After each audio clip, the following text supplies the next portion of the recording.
आप सबको को जय मसीह की। परमेश्वर के वचन से हम जिस श्रृंखला में बढ़ रहे हैं, आत्मिक युद्ध, आज का जो चरित्र है मैं उसके कुछ बातें आपको बताऊंगा। हम देखते हैं क्या हमारे भाई बहनों में से कोई उस चरित्र को पहचान पाता है। तो आज का जो चरित्र है वो याजक परिवार से था। वो जन्मा ही एक याजक परिवार में था, परमेश्वर की सेवा करने वाला ही परिवार था।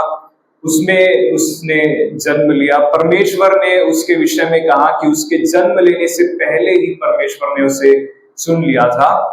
और जब परमेश्वर उसे बुलाता है उसकी सेवकाई के लिए, तो वो कहता है कि मैं बोलने में निपुण नहीं हूं और मैं तो सिर्फ एक लड़का ही हूं।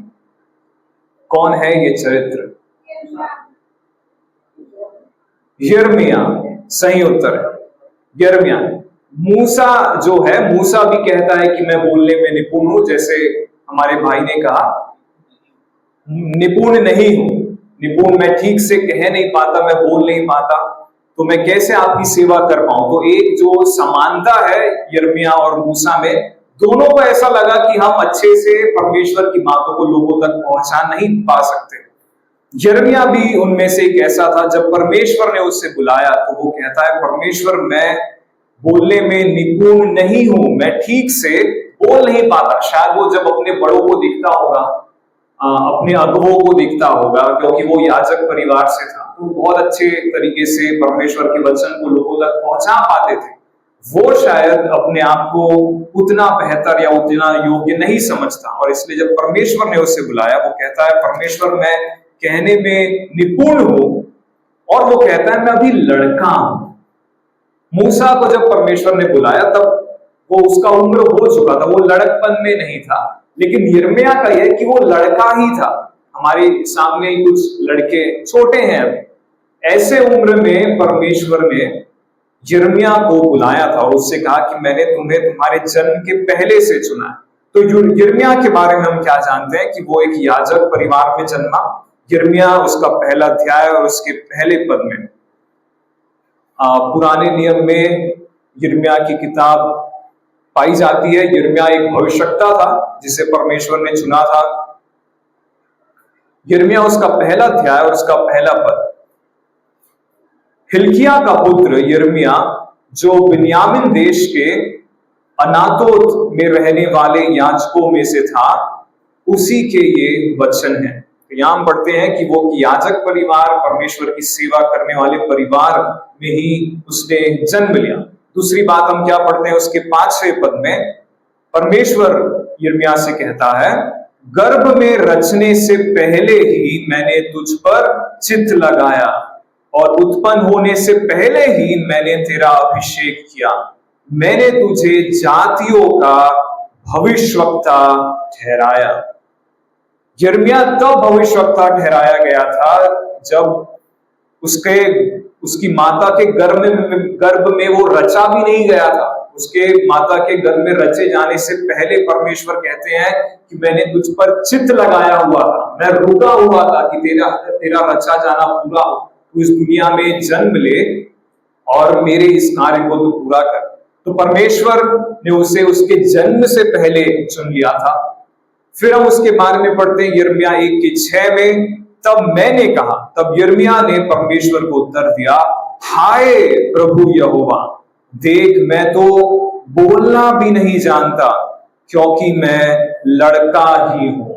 मैं अच्छे से बोलना नहीं जानता, शायद मेरा व्याकरण अच्छा नहीं होगा, मैं ठीक से शब्दों का उच्चारण नहीं कर पाता हूं, मैं कहते कैसे हैं, बात कैसे करते हैं, इस बात को मैं अच्छे से नहीं जानता क्योंकि अभी मैं बच्चा हूं, लड़का हूं मैं। तो वो अपने आप को समझता है कि परमेश्वर की सेवा के लिए अभी के समय में मैं लायक नहीं हूं। तो बहुत ही कम आयु में परमेश्वर ने यिर्मयाह को अपनी सेवा के लिए बुलाया। तो वो एक याजक परिवार से था। दूसरी बात, उसके जन्म से पहले परमेश्वर ने उसे चुना। तीसरी बात हम देखते हैं बहुत ही छोटी आयु में, बहुत ही कम आयु में परमेश्वर ने यिर्मयाह को बुलाया। उसकी और जो सेवकाई है, जब हम उसके आत्मिक युद्ध में जाते हैं तब हम उस बात को देखेंगे। एक जो महत्वपूर्ण बात है जो यिर्मयाह के विषय में हमें जानना जरूरी है, यिर्मयाह को एक वीपिंग प्रॉफिट कहा जाता है, जिसका हिंदी में अनुवाद है रोने वाला भविष्यवक्ता। वो रोता था, उसकी आदत थी, परिस्थितियों में वो रोता था, तो उसे एक नाम दिया गया है कि वो एक वीपिंग प्रॉफिट, रोने वाला भविष्यवक्ता यिर्मयाह को कहा जाता है।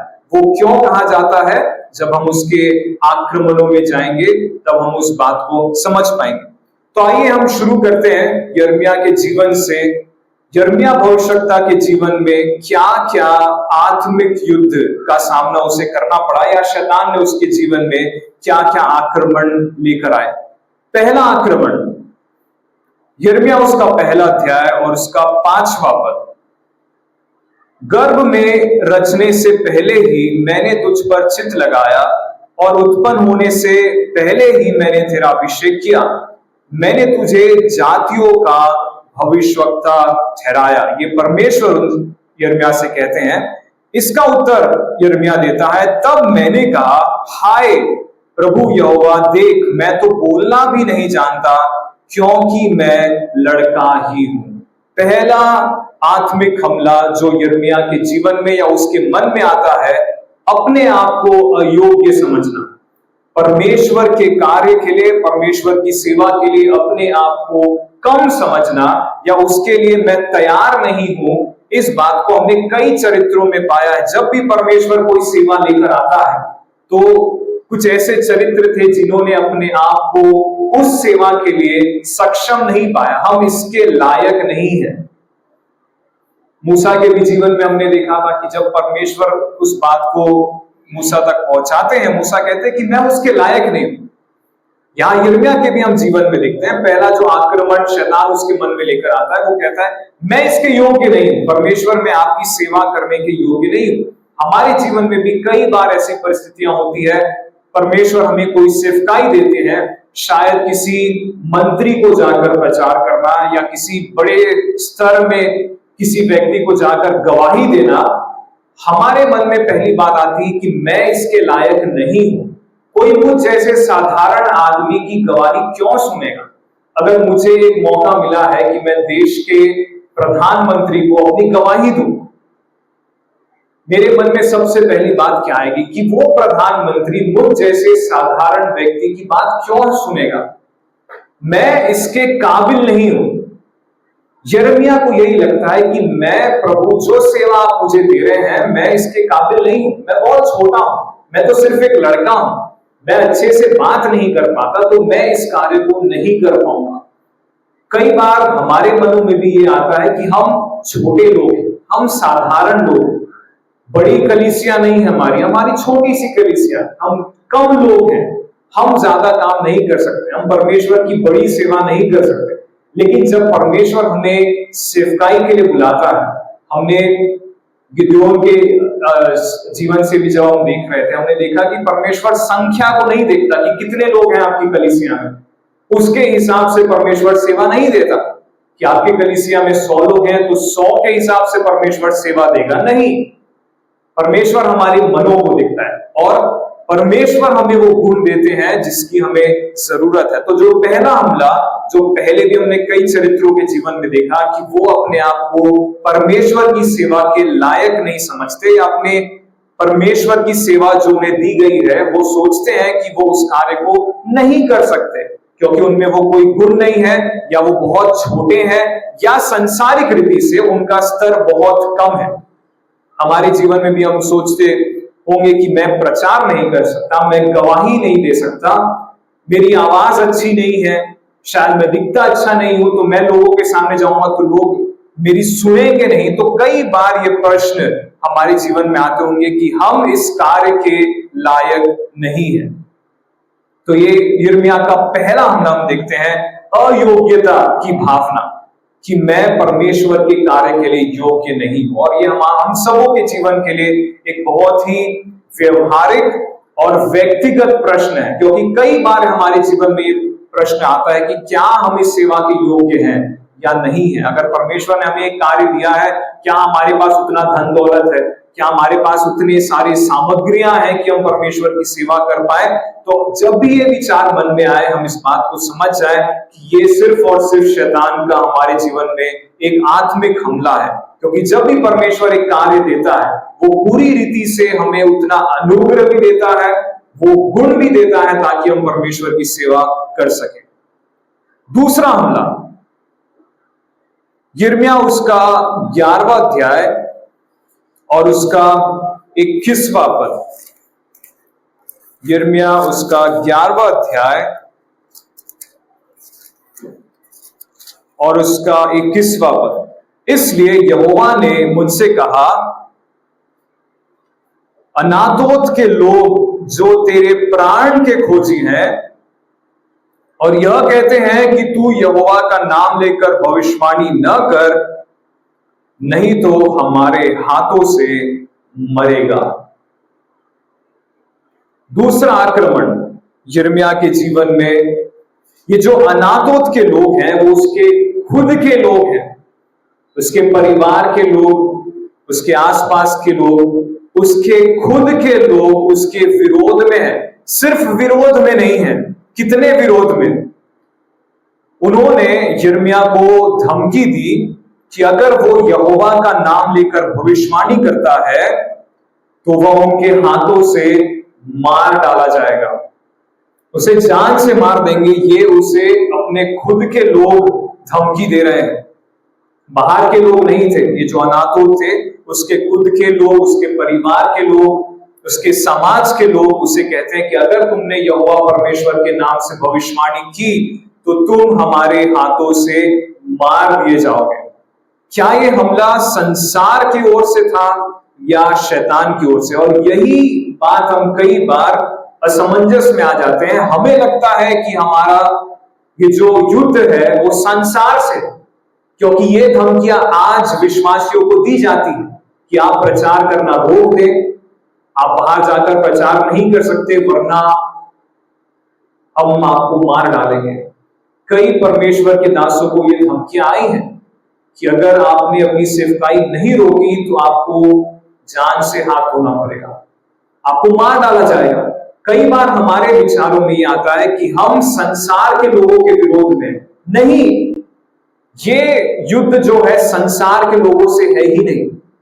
और जितने लोग ये बात समझकर संसार के लोगों से लड़ना झगड़ना शुरू करते हैं, वो भले सांसारिक जीवन में जीत जाएं लेकिन आत्मिक युद्ध में हार जाएंगे। क्योंकि इस बात को समझना जरूरी है कि अगर इस दुनिया के लोग हमारे विरोध में हैं तो हमें इस दुनिया के विरोध में नहीं रहना, हमें शैतान और उसकी सेना का सामना करना है, जो ऐसे लोगों को जो परमेश्वर को नहीं जानते उन्हें कठपुतली के जैसे इस्तेमाल कर रहे हैं। तो इनके पीछे सिर्फ और सिर्फ शैतान और उसकी सेना का हाथ है। तो दूसरा आक्रमण जो यिर्मयाह के जीवन में आया कि उसके अपने ही लोग उसके विरोध में खड़े हो गए। सिर्फ विरोध में नहीं, उसकी जान लेने तक के लिए वे तैयार थे। आज भी मसीह जीवन में कई बार ऐसा होता है जब हमें लगता है कि हमारे लोग ही हमारा साथ नहीं दे रहे। जब भी हम सेवकाई के लिए निकलते हैं, हमें लगता है हम बहुत अकेले हो गए हैं, अपने ही लोग हमारी सहायता नहीं कर रहे, हमारी कलीसिया के लोग हमारी सेवा में हमें प्रोत्साहित नहीं कर रहे। क्या ऐसे विचार हमारे मन में आते हैं? एक छोटी सी सेवा मैं करना चाहता हूं लेकिन मेरे लोग इसके विरोध में वो नहीं चाहते। अगर कलीसिया नहीं तो कई बार हमारे परिवार में हमें ऐसा लगता है कि ये सेवा करने के लिए हमारा परिवार हमें प्रोत्साहित नहीं कर रहा, हमारा स्वयं का परिवार। ये सुनने में बुरा लगता है लेकिन परमेश्वर के ऐसे जन हैं जो जिन्हें परमेश्वर ने स्वयं अपने वचन में रखा है, जिनकी गवाही हम यहां देखते हैं कि उनके खुद ही के लोगों ने, कोई और जाति नहीं, अन्य जाति नहीं, उसके खुद के लोगों ने उसका विरोध किया। तो यिर्मयाह के जीवन में भी यह आक्रमण आया था जब उसके अपने ही लोगों ने उसकी सेवकाई का विरोध किया। तीसरे हमले में हम जाएंगे। यिर्मयाह उसका 16वां अध्याय, यिर्मयाह उसका 16वां अध्याय और उसका 2 पद। और परमेश्वर ने उसे एक जिम्मेदारी दी थी, एक भविष्यवक्ता होने की जिम्मेदारी, और उस जिम्मेदारी को करने के लिए परमेश्वर ने एक और आज्ञा उसे दी। यिर्मयाह 16 अध्याय और उसका दूसरा पद जहां हम पढ़ते हैं, इस स्थान में विवाह करके बेटे बेटियां मत जन्मा। यहां इस स्थान में, उसके खुद के स्थान में, विवाह करके बेटे बेटियां मत जन्मा। सरल शब्दों में यिर्मयाह को अपनी सेवा अकेले ही करना था। उस स्थान में परमेश्वर ने कहा तुम विवाह मत करना, ना तो तुम्हारे कोई संतान हो। ये जो जिम्मेदारी आपको दी गई है वो आपको अकेले ही करना। इसके पहले की क्या परिस्थिति थी? उसके खुद के लोग भी उसके साथ नहीं थे। ऐसे परिस्थिति में एक पुरुष क्या चाहेगा कि कम से कम मेरा विवाह हो जाए, एक स्त्री मेरे जीवन में आके मुझे प्रोत्साहित करे, वो नहीं तो कम से कम मेरे बच्चे मुझे प्रोत्साहित करें कि पापा नहीं, आप सेवा कर सकते हैं। भले हमारे परिवार के लोग हमारे विरोध में, हमारा समाज हमारे विरोध में है, लेकिन पिताजी आप परमेश्वर की सेवा कर सकते हैं। ये एक शायद परमेश्वर का दास चाहता होगा, उसकी एक व्यक्तिगत प्रार्थना होगी कि प्रभु एक स्त्री से मेरा विवाह हो, उसके साथ मेरे संतान उत्पन्न हो, और कम से कम मेरा परिवार जो है मुझे प्रोत्साहित करे आपकी सेवा के लिए। लेकिन परमेश्वर ने उसे कहा कि इस स्थान में तू विवाह करके संतान मत जन्मा। तीसरा आक्रमण जो उसके विचारों में आया होगा, अकेलेपन का आक्रमण। इस सेवकाई में मैं अकेला हूं, ना तो मेरे समाज के लोग मेरे साथ हैं। परमेश्वर ने अब मुझे एक परिवार बसाने को भी मना कर दिया, मैं परिवार भी नहीं बना सकता। मुझे ये सेवकाई अकेले करनी है, पूरी दुनिया एक तरफ और मैं एक तरफ। ये विचार हमारे मन में भी आते हैं जब हम सेवकाई करने का प्रयास करते हैं। हमें लगता है पूरी दुनिया एक तरफ है और हम एक तरफ, कोई हमसे बातें करने के लिए तैयार नहीं है। हम परमेश्वर आपकी सेवा कैसे कर सकते हैं? तो तीसरा युद्ध जो यिर्मयाह को अपने जीवन में उसका सामना करना पड़ा कि परमेश्वर ने उससे कहा कि तू विवाह ना करना, ना तो इस स्थान में कोई तुम्हारा संतान जन्मे। तो ये एक निर्देश परमेश्वर ने यिर्मयाह को दिया था। लेकिन जब परमेश्वर ये कहता है, जब परमेश्वर समझ गया कि यिर्मयाह को अकेलापन लग रहा है, तब परमेश्वर ने यिर्मयाह से क्या कहा?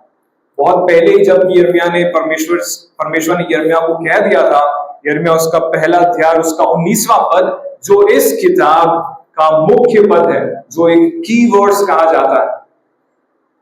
यिर्मयाह उसका पहला अध्याय उसका 19वां पद, और शायद ये बात हमेशा उसके मन में, उसकी सेवकाई के कार्य में बनी रही। हमें भी हमारे जीवन में वो एक बात हमेशा स्मरण रखना चाहिए जब भी हमें अकेला लगता है, परमेश्वर हमसे क्या कह रहे हैं। यिर्मयाह उसका पहला अध्याय उसका 19वां पद, वे तुझसे लड़ेंगे तो सही, परंतु तुझ पर प्रबल न होंगे, क्योंकि बचाने के लिए मैं तेरे साथ हूं। यहोवा की यही वाणी है, मैं तेरे साथ हूं। ये परमेश्वर ने उसे पहले ही कह दिया था जब परमेश्वर उसे अपनी सेवकाई के लिए बुलाते। तो जब परमेश्वर ने कहा कि तुम विवाह नहीं कर सकते, तुम्हारा कोई संतान ना हो, फिर भी उसे एक बात स्मरण थी कि परमेश्वर ने उसे कहा था कि मैं तेरे साथ हूं। शायद मेरी पत्नी नहीं है, मेरे बच्चे नहीं है, लेकिन परमेश्वर मेरे साथ है। तो ऐसे उसने अपने अकेलेपन के विचारों का सामना किया, ये जानते हुए कि भले दुनिया में मेरा कोई भी ना हो, लेकिन परमेश्वर जरूर मेरे साथ है। चौथा हमला, यिर्मयाह उसका 17वां अध्याय से लेकर 19वां अध्याय, ये 2 अध्यायों के बीच में कई साल हैं। ये सिर्फ 2 अध्याय हैं, लेकिन कई साल इनके बीच में, इन 2 अध्यायों के बीच में। और ये इतने साल जो है वो यिर्मयाह की सेवकाई के बारे में है कि उसने कैसे पूरी लगन के साथ जो भी परमेश्वर अपने लोगों से बातें करना चाहता था, वो यिर्मयाह की ओर से वो अपने लोगों तक पहुंचाता था। तो सालों बीत गए। अगर हम कुछ पदों को पढ़े, 18वां अध्याय उसका 13वां पद, यिर्मयाह 18 उसका 13वां पद, इस कारण प्रभु यहोवा यूं कहता है, जाति जाति से पूछ कि ऐसी बातें क्या कभी किसी ने सुनने में आई है? इज़राइल की कुमारी ने जो काम किया है उसके सुनने से रोम रोम खड़े हो जाते हैं। सरल शब्दों में, जो बातें परमेश्वर अपने लोगों से करना चाहता था या जो आज्ञाएं परमेश्वर चाहता था कि उसके लोग माने, इतने सालों तक ये लोग यिर्मयाह की बात जो परमेश्वर ने कही थी नहीं मानते। 1-2 साल नहीं, कई साल तक के यिर्मयाह अपनी सेवा करता रहा, लेकिन इन लोगों ने परमेश्वर की बात नहीं मानी। यिर्मयाह 19 और उसका 15वां पद, यिर्मयाह 19 और उसका 15वां पद, इज़राइल का परमेश्वर सेनाओं का यहोवा यूं कहता है, देखो सब गांव समेत इस नगर पर वह सारी विपत्ति डालना चाहता हूं जो मैंने इस पर लाने को कहा है, क्योंकि उन्होंने हट करके मेरे वचन को नहीं माना है। कितने सालों तक यिर्मयाह सेवा देता रहा, सेवकाई करता रहा, प्रचार करता रहा, परमेश्वर की बातों को लोगों तक पहुंचाता रहा, लेकिन कोई परिवर्तन नहीं, थोड़ी सी भी परिवर्तन नहीं। ऐसा भी नहीं कि कुछ लोग परिवर्तित हुए, कोई भी परिवर्तन यिर्मयाह वहां नहीं पाता। लोग पश्चाताप नहीं करते, लोग परमेश्वर की आज्ञाओं को नहीं मानते, वर्षों तक परमेश्वर की बात नहीं सुनते। हमारे जीवन में भी कई ऐसी प्रार्थनाएं हैं जो हम सालों से करते आ रहे हैं। कितने साल हो गए हम एक चीज के लिए प्रार्थना कर रहे हैं, लेकिन वो नहीं हो रही। शायद हम किसी एक व्यक्ति को विचार में रख के उसके उद्धार के लिए शायद हमने प्रार्थना किया होगा, शायद हमारे दोस्त होंगे, हमारे साथ उन्होंने पढ़ाई किया होगा, हमारे साथ काम करते हैं, हम शायद उनके लिए कितने सालों तक हम प्रार्थना कर रहे हैं कि प्रभु इनका उद्धार हो, ये भी आपको जान पाए, ये भी अनंत जीवन के भागीदार हो, लेकिन अभी तक वो परिणाम नहीं दिखा। इतने सालों तक के यिर्मयाह को उसकी सेवकाई का कोई भी परिणाम नहीं मिला। तो जो चौथा हमला, आत्मिक आक्रमण यिर्मयाह के जीवन में आया, निरंतर असफलता का अनुभव, निरंतर असफलता का अनुभव। इतने सालों तक उसकी सेवकाई में वो कभी भी सफल नहीं हुआ। हमें भी, हम जब सेवकाई करते हैं शायद बहुत सारी असफलताएं हो, लेकिन उनमें से एक छोटी बात हमें ऐसी लगती है कि ठीक है ये सफल हो गई, आज इस व्यक्ति ने वचन सुना और हमें लगता है कि परमेश्वर उनसे बातें करेगा। लेकिन यिर्मयाह के जीवन में ऐसा हुआ, इतने सालों तक कोई भी छोटी सी भी बात नहीं थी जो उसे लगी कि वो सफल हो। इतने सालों तक उसकी सेवा, इतने सालों तक उसकी प्रार्थनाएं, इतने सालों तक उसका परिश्रम, और परिणाम कुछ भी नहीं, कोई परिणाम नहीं, निरंतर असफलता। जब हम बचपन में मैथ्स सॉल्व करते थे, गणित बनाते थे, तो अगर हमें 10 प्रश्न दिया गया है तो कई बार ऐसा होता था कि 10 में से हमने 6 प्रश्न बनाए और 6 के 6 गलत। लेकिन जब हमने 7वां प्रश्न बनाया तो 7वां प्रश्न सही हो जाता था। तो वो दुख 6 प्रश्न नहीं बनने का नहीं रहता था, क्योंकि एक प्रश्न हमसे बन गया। लेकिन यिर्मयाह के जीवन में ऐसा है कि उसने सारे की सारी परिस्थितियां उसके लिए असफल ही रही। एक छोटी सी भी बात उसके जीवन में नहीं थी जो उसे प्रोत्साहित करे, नहीं ठीक है एक व्यक्ति जो है उसका उद्धार हो जाए, एक व्यक्ति पश्चाताप कर ले। उसके जीवन में निरंतर असफलता ही वो अनुभव करता रहा। कभी भी उसने सफलता क्या होती है महसूस ही नहीं किया। उसकी पूरी सेवा में उसने निरंतर असफलता ही महसूस किया। वर्षों की प्रार्थना, वर्षों की सेवा, वर्षों का संघर्ष, और परिणाम क्या है नहीं मालूम। परमेश्वर के एक दास ने ये कहा था कि सांसारिक युद्ध में, जब संसार युद्ध लड़ता है, सबसे भयानक परिस्थिति एक युद्ध में क्या होती है। आप सब इसे ध्यान से सुने। हम शायद युद्ध में नहीं जा पाएंगे, या फिर मौका मिले तो शायद हम आने वाले समय में, परमेश्वर चाहे तो हम युद्ध में जाए भी। सांसारिक युद्ध में सबसे खतरनाक परिस्थिति क्या होती है, परमेश्वर के दास ने ये बताया, जब आप अपने विरोधी को देख ही नहीं सकते। आप पर आक्रमण हो रहा है, लेकिन आप आपके विरोधी को नहीं देख सकते।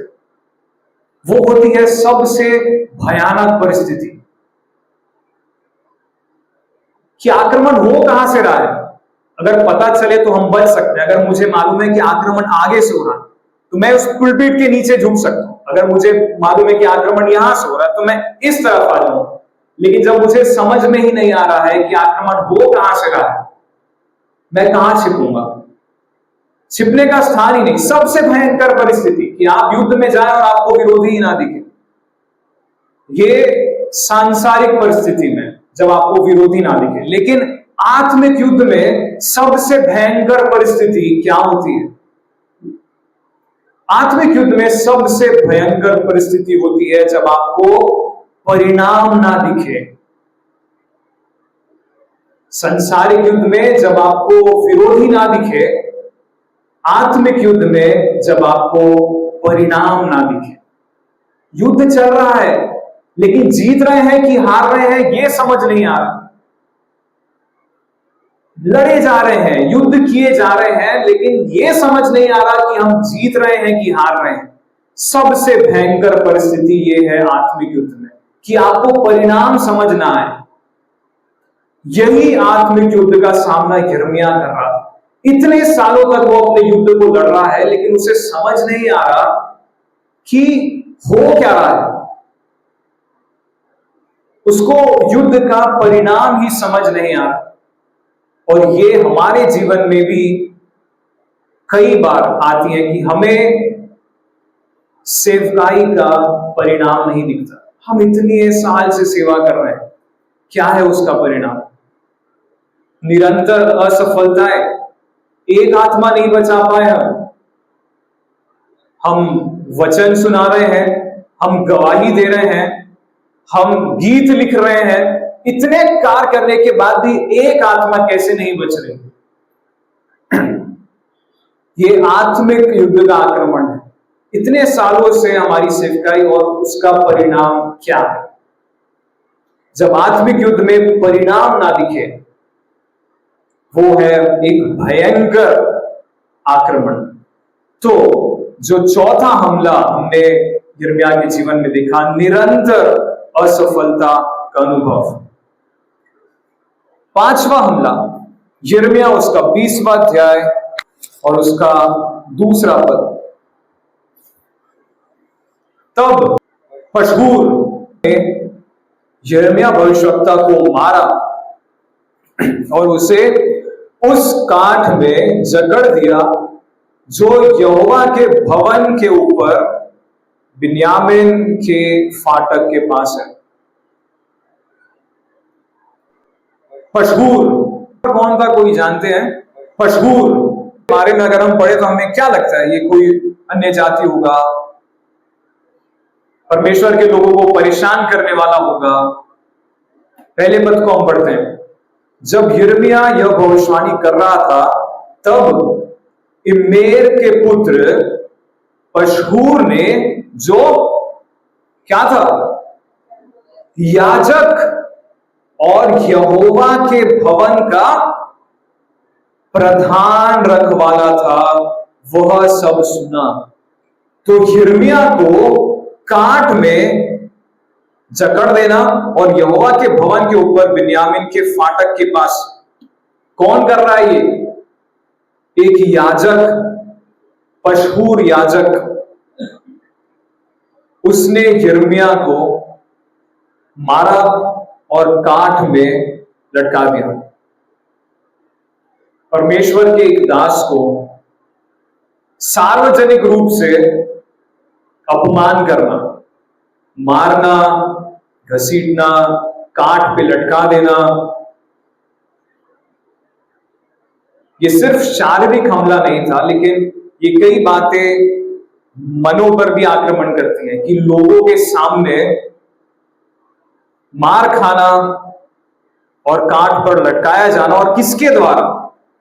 उसके द्वारा जिसे यहोवा के भवन की देखरेख करने की जिम्मेदारी दी गई थी, पशूर को, जो एक याजक था, उसी के द्वारा परमेश्वर के ही एक भविष्यवक्ता को प्रताड़ित किया जाता है। जो पांचवा हमला यिर्मयाह के जीवन में आया वो था सार्वजनिक अपमान। लोगों के सामने उसका अपमान किया गया। आज भी कई प्रभु के दासों का अपमान होता है, ना ही केवल संसार में, लेकिन अगर आप सोशल मीडिया चलाते हैं, फेसबुक हो गया, इंस्टाग्राम हो गया, आप सुनेंगे कि कैसे परमेश्वर के दासों का सार्वजनिक रूप से अपमान किया जाता है। धर्मांतरण के आरोप, पैसा देकर लुभाने के आरोप,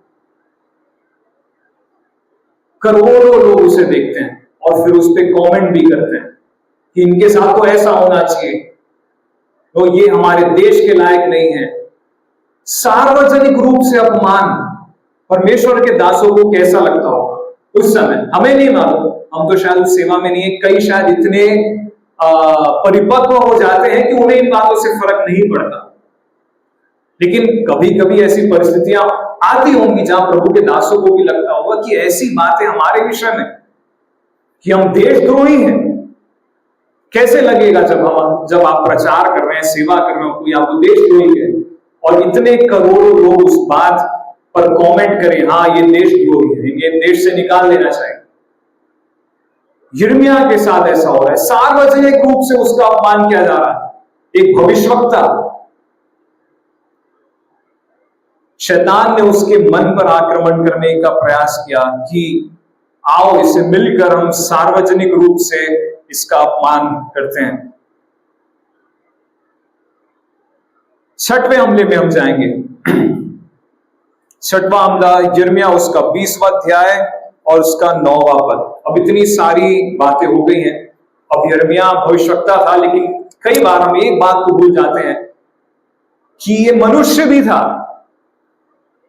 कई बार जब हम परमेश्वर प्रभु यीशु मसीह के विषय में भी पढ़ते हैं, लिखना जरूरी था कि प्रभु यीशु मसीह 100% परमेश्वर और 100% मनुष्य थे। तो जो भावनाएं मनुष्य की होती हैं, वो भावनाएं प्रभु यीशु मसीह की भी थी। जो दर्द एक साधारण मनुष्य को होता है, वही दर्द प्रभु यीशु मसीह को भी हुआ।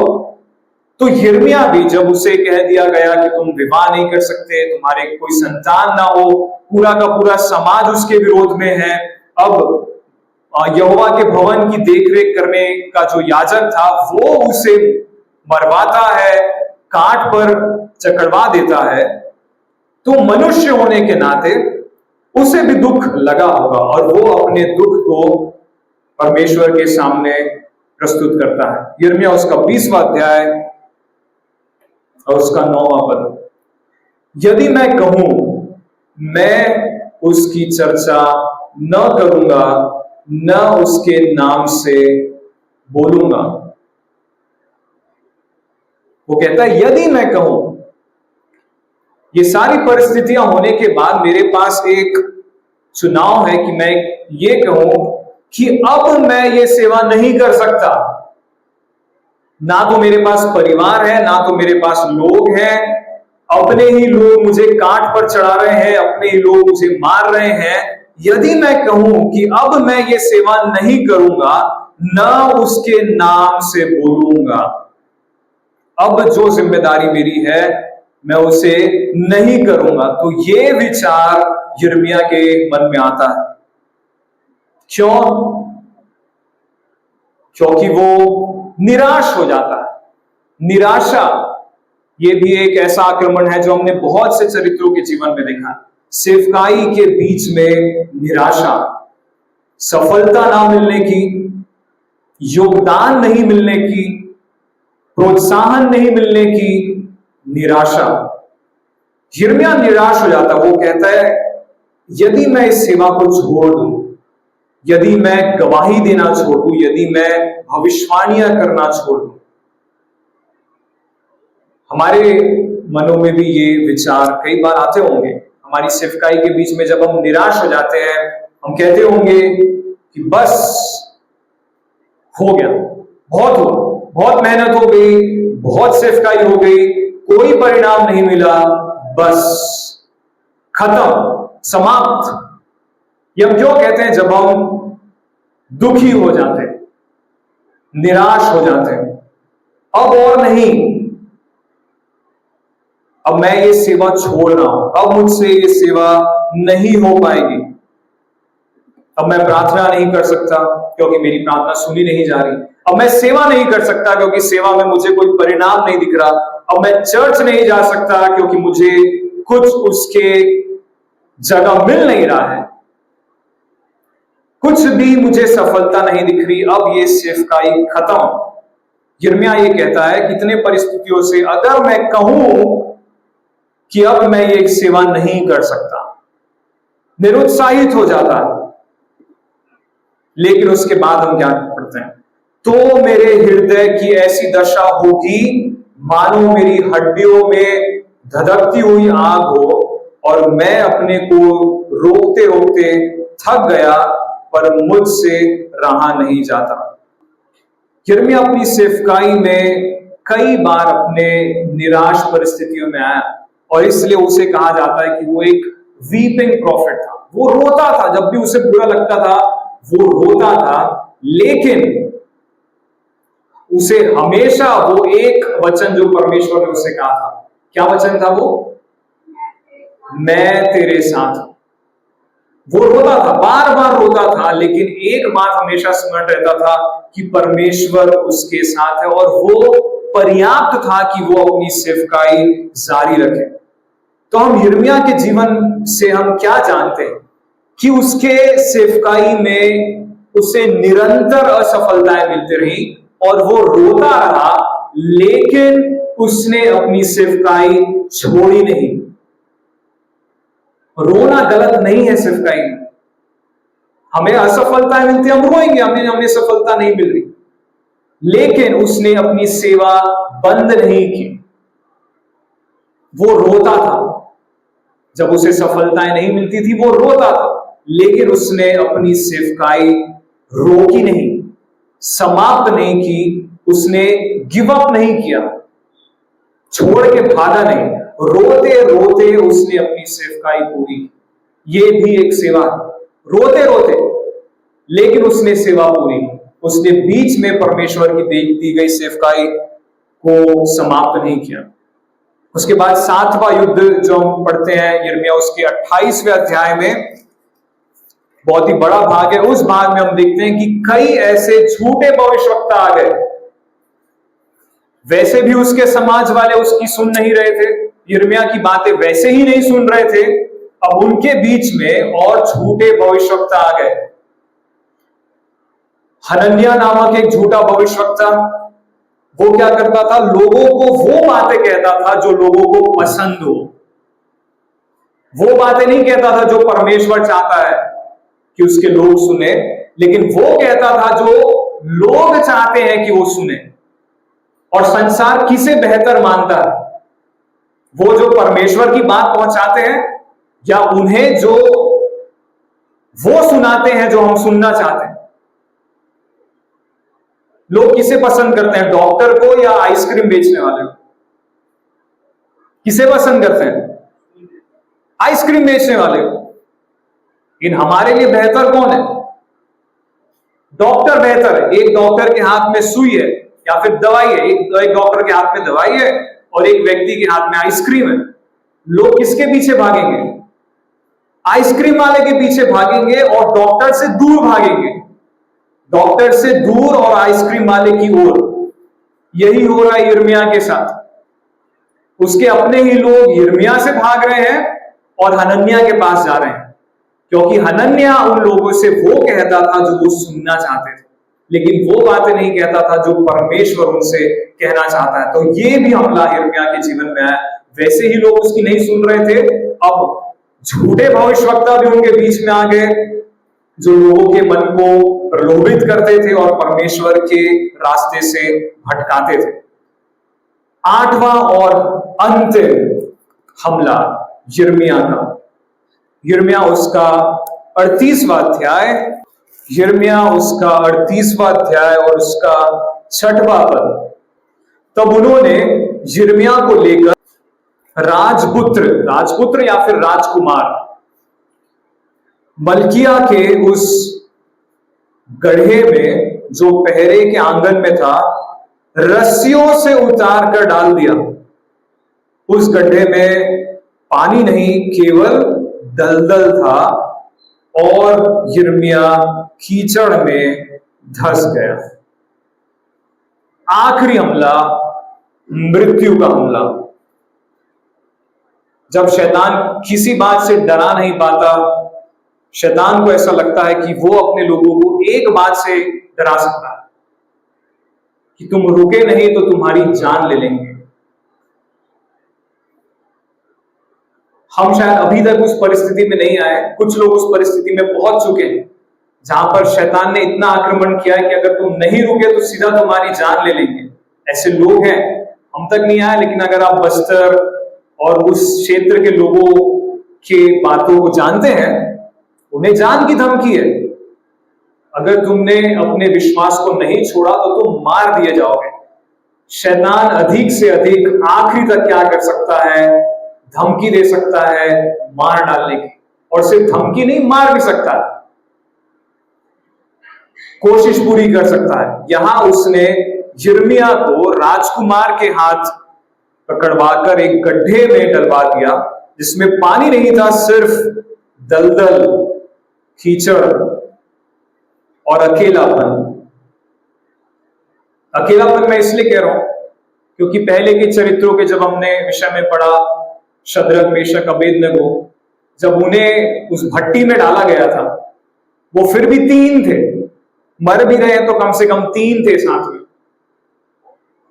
जब यिर्मयाह उस गड्ढे में डाला गया तो वो अकेला था, अकेला मर रहा था। जब मौत आए, साथ में हम हैं तो थोड़ा कम दुख लगता है, लेकिन अकेले मृत्यु में दुख थोड़ा ज्यादा लगता है। गड्ढे में पानी नहीं था, दलदल था, कीचड़ था, अंधेरा था और उससे कई बढ़कर अकेलापन था। अकेलेपन में कई बार लोग आत्महत्या कर लेते, जब तक लोग आसपास रहे नहीं करते। अकेलापन एक ऐसा कीटाणु है जिसमें कई बार लोग इस गलत दिशा में चले जाते हैं। तो आखिरी जीवन के अंत समयों में वो आता है जब वो मृत्यु के करीब पहुंच जाता है। शायद उसे लगा होगा ये मेरा अंत है, सेवकाई खत्म, यहां मैं मर जाऊंगा। लेकिन परमेश्वर अबेद-मेलेक को भेजते हैं। अगर आप 38वें अध्याय के आगे पढ़े, और उसे बाहर निकालते हैं, मतलब अभी सेवकाई खत्म नहीं हुई है। कई मूवीज में एक लाइन रहती कि जब भी हमें लगता है कि जो हीरो है मरने वाला है, तो फिर हीरो जो है उस आग से, जहां सबको लगता है कि वो भस्म हो गया, मर गया, फिर उस हीरो को उस आग से बाहर निकालते हैं और वो कहता है, क्या कहता है कि पिक्चर अभी बाकी है। कई बार हमारे जीवन में हम जब हमें लगे कि खत्म हो गया, सब खत्म हो गया, सेवकाई खत्म हो गई, परमेश्वर वहां से निकालता है और वो कहता है सेवकाई अभी बाकी, ये अंत नहीं है।